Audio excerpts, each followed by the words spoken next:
cruise ship. Each vessel accesses the locks through their gates to reach a height of 20. A ship can cross from the Atlantic to the Pacific in roughly 10 hours, instead of sailing thousands of extra miles around South America. That is the promise the Panama Canal has delivered for more than a century. But in 2023, the world's most important shortcut discovered a problem that had nothing to do with ships.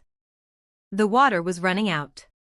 The Panama Canal Authority cut daily transits, lowered the maximum draft for some vessels, and watched Gatun Lake fall to levels that forced the entire system to conserve every possible drop. Experts weren't saying the canal was disappearing. They were saying something more complicated: its future depends on a resource the canal itself consumes. This is the Panama Canal. And the problem isn't fixed. The canal exists because geography made global trade inefficient. Before it opened, a vessel moving between the Atlantic and Pacific had to travel around Cape Horn, adding thousands of nautical miles and weeks to some journeys. The idea of cutting through Panama was discussed for centuries, but the modern project became a massive international engineering campaign. The French began construction in the 1880s under Ferdinand de Lesseps, the engineer associated with the Suez Canal.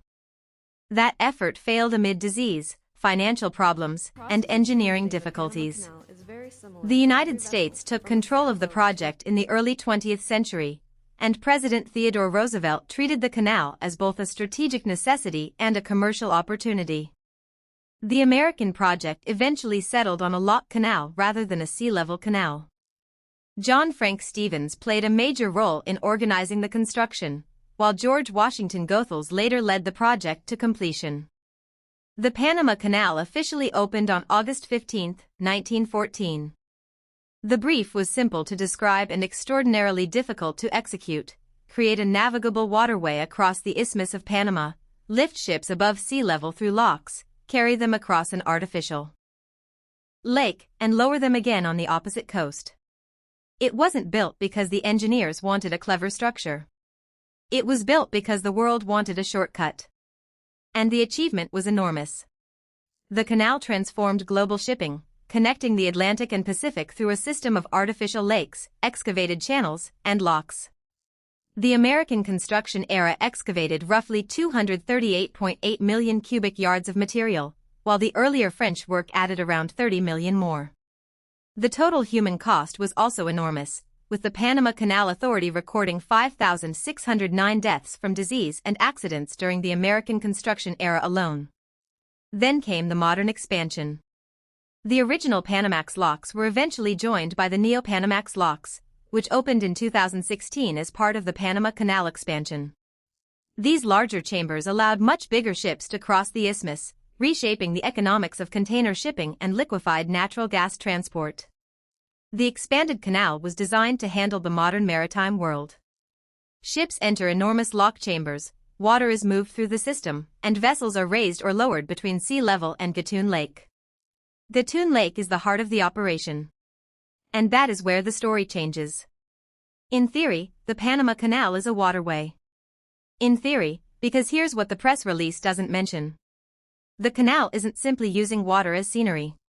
It is using fresh water as operating infrastructure, and the same watershed also supplies drinking water to a large part of Panama's population. Let's talk about what happens structurally when you build a canal that depends on rainfall. In a normal sea-level canal, a ship moves through a continuous channel at roughly the same elevation as the ocean. Water is important, obviously, but the canal doesn't need to repeatedly lift the vessel over a mountain range. The Panama Canal is different. Ships enter locks, and the locks use fresh water to raise and lower them. When a vessel moves through the original Panamax locks, enormous quantities of water flow from Gatun Lake toward the sea. The water isn't destroyed, but once it leaves the system, it is no longer available in the lake for another transit. That means every ship crossing the canal has a hidden passenger. Water. The technical problem is water availability. Put simply, if rainfall and river inflows don't replace the fresh water consumed by canal operations quickly enough, the reservoir level falls. And when the reservoir falls, the canal has to make choices. Draft restrictions are one of those choices. Draft is the distance between the waterline and the lowest point of a ship's hull. A deeper ship needs deeper water. If the lake level drops, the canal can require vessels to reduce their draft, which can mean carrying less cargo. This is not a structural failure. It is an operational limit. And that distinction matters. All major waterways deal with weather, maintenance, and changing conditions. But the Panama Canal has an additional constraint. The water required for ships is tied directly to the water required by the country around it. Think about what that means for a moment. During the severe drought conditions of 2023, the Panama Canal Authority reported that rainfall across the watershed was 25.6% below the average of the previous 73 years. Gatun Lake reached unusually low levels, and the authority began restricting vessel transits and maximum draft. The response was not to shut the canal. It was to redesign the daily routine. The canal began using cross-filling techniques in the Panamax locks, transferring water between chambers to reduce consumption. Water-saving basins in the Neo-Panamax locks were used more extensively. Tandem lockages allowed two suitable vessels to transit together when conditions permitted. Operators also optimized transit schedules and reduced unnecessary changes in direction. These are not glamorous solutions. They are clever ones. The authority said its water-saving procedures could save as much as 50% of the resource used in certain operations. But conservation can only go so far when the underlying reservoir keeps falling. In 2023, the canal reduced its average daily transit capacity from the normal level of about 36 vessels. By late that year, restrictions became severe enough that the authority announced changes to reservation slots and maximum draft.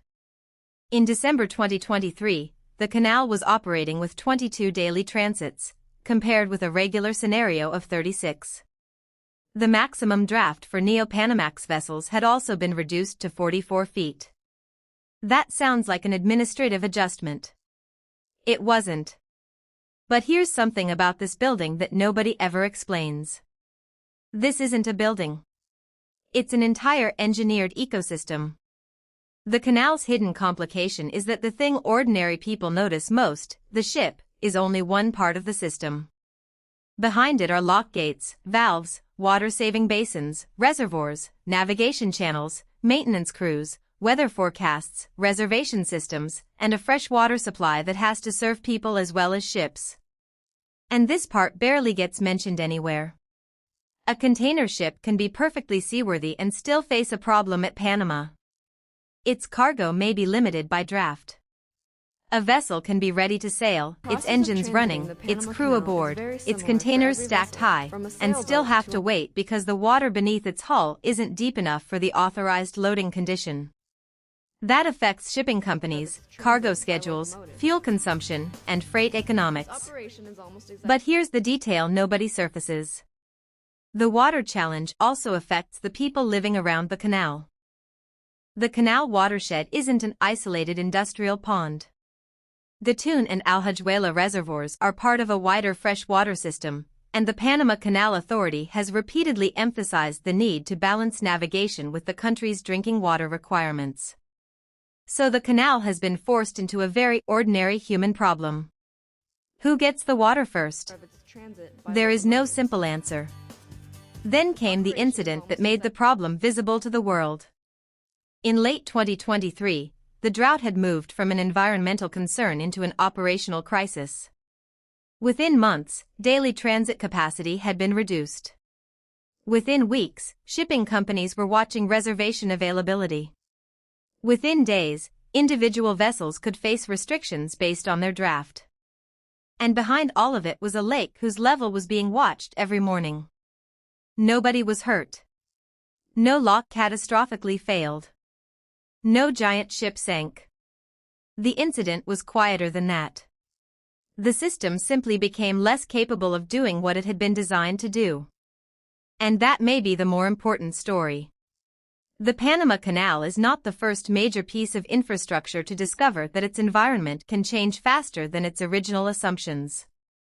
The Suez Canal operates at sea level and therefore doesn't depend on a freshwater reservoir in the same way. The Kiel Canal in Germany connects two seas through a different lock and channel system. The Mississippi River system has faced its own drought-related navigation restrictions. And the Colorado River has shown how entire regions can become dependent on water systems that were designed under conditions that no longer look permanent. Here is the fundamental difference between the Panama Canal and every other waterway we've covered.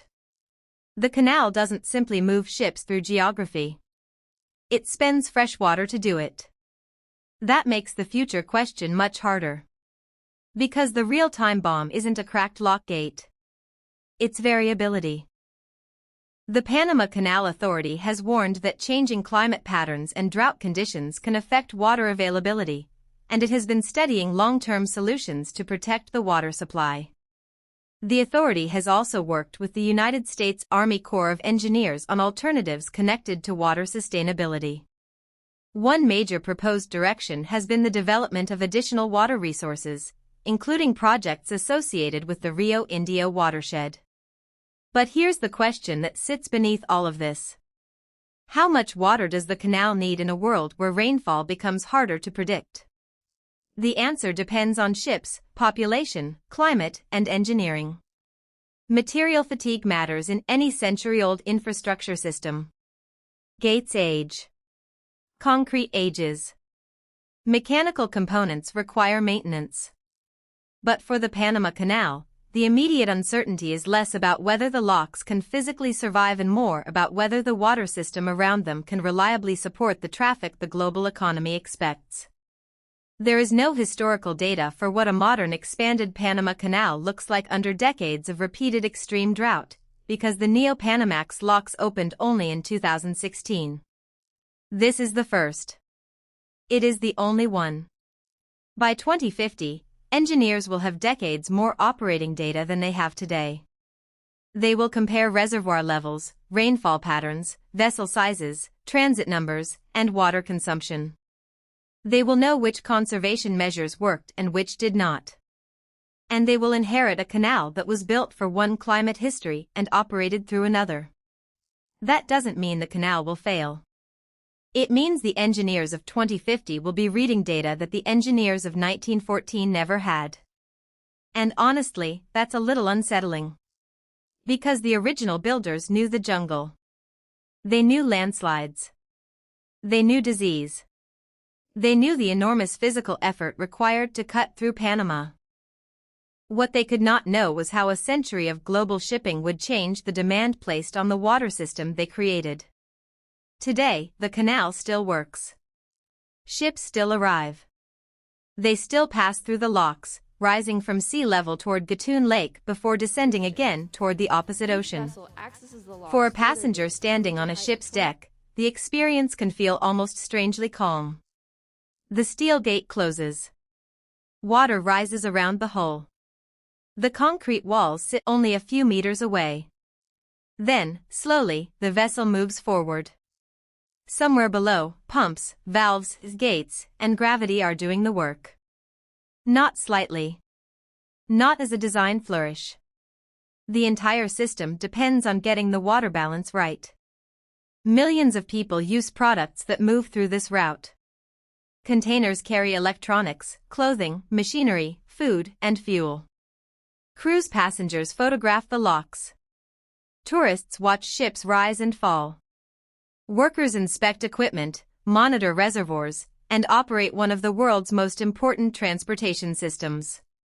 And then there are the people who live around it. They turn on taps. They fill glasses. They take showers. They go to work. None of them are thinking about the fact that every ship crossing the canal is part of the same freshwater equation. Right now, somewhere in Panama, someone is watching a ship move through a lock. The vessel looks enormous. The gates look permanent. The water looks endless. But the water isn't endless.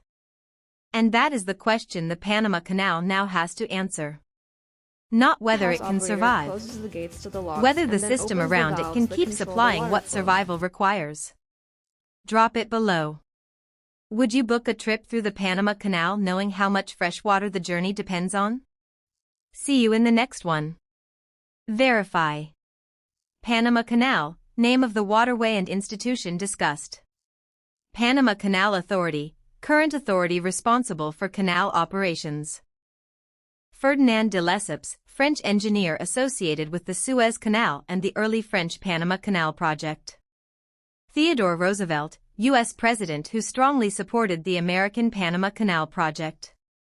John Frank Stevens, American engineer and administrator who played a major role in organizing the American Canal construction. George Washington Goethals, U.S. Army engineer who led the canal construction to completion. August 15, 1914, official opening date of the Panama Canal. January 7, 1914, date of the first complete passage by a self-propelled ocean-going vessel, according to the Panama Canal Authority's historical record. 238.8 million cubic yards, approximate amount excavated during the American construction era. 30 million cubic yards, approximate additional excavation attributed to the earlier French effort. 5,609 deaths from disease and accidents recorded during the American construction era, according to Panama Canal Authority historical records. 2016, year the Panama Canal expansion and Neo-Panamax locks opened. Gatun Lake, principal artificial lake forming the central waterway of the canal and a major source of operational freshwater. Alhajuela Lake, reservoir in the canal watershed used as part of the water management system. 25.6%, reported 2023 average accumulated rainfall deficit in the watershed compared with the average of the previous 73 years. 36 vessels per day, regular scenario cited by the Panama Canal Authority before the major 2023 transit restrictions. 22 vessels per day, transit level announced for December 2023 in response to low Gatun Lake levels. 44 feet, maximum draft allowed for Neo-Panamax vessels during the cited 2023 restrictions. Draft, a distance from a vessel's waterline to its lowest point below the water. Cross-filling, water-saving technique that transfers water between lock chambers to reduce freshwater consumption. Water-saving basins, infrastructure used in the Neo-Panamax locks to conserve and reuse water. Tandem lockage, operating two suitable vessels through a lock chamber together when vessel dimensions permit. Up to 50%, maximum water savings cited by the Panama Canal Authority for the combined effect of certain water-saving procedures. United States Army Corps of Engineers, organization involved with evaluations of long-term water sustainability alternatives for the canal. Rio Indio, watershed associated with long-term water resource planning and proposed infrastructure discussions for the Panama Canal. 2050, future reference year used in the narrative as a projection point for engineers reviewing additional decades of operational data. The Panama Canal does not physically dry up in the sense of becoming completely empty. The title is a rhetorical framing of documented freshwater shortages and operational restrictions. No claim of imminent structural collapse is made. No deaths or injuries are attributed to the 2023 drought-related operational restrictions. The 2023 water crisis was driven by unusually low rainfall and drought conditions, with the Panama Canal Authority identifying El Niño among the contributing climatic factors. The canal's freshwater resources also have importance for drinking water supply in Panama, creating a competing demand between navigation and human consumption.